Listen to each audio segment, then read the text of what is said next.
Денеска сме во посета на Костел фабриката во Охридско, која што има 1050 вработени и на годишно ниво, односно лани во 2023 година, има 130 милиони евра извоз од државата.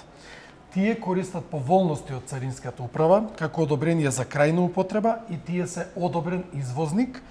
Практично дојдовме токму за тоа да разговараме за Царинската управа да продолжи да биде партнер на македонските компании или странски компании кои работат во Македонија, се со цел тие да работат попродуктивно и попрофитабилно и со тоа нормално да придонесуваат за македонската економија и да вработуваат повеќе луѓе од државата. Целта е преку континуиран диалог со компаниите да ги развиваме од нашите односи, се со цел подобрување на нивното работење, нивната профитабилност и меѓународна конкурентност за тие да бидат поуспешни, а со тоа и државата да биде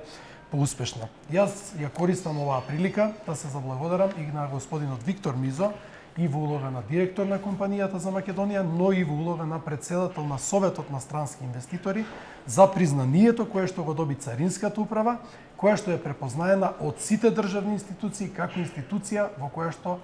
странските инвеститори имаат најголема доверба и поддршка. Продолжуваме и понатаму да бидеме сервис на стопанството и на компаниите, се со цел поголем економски раст на државата.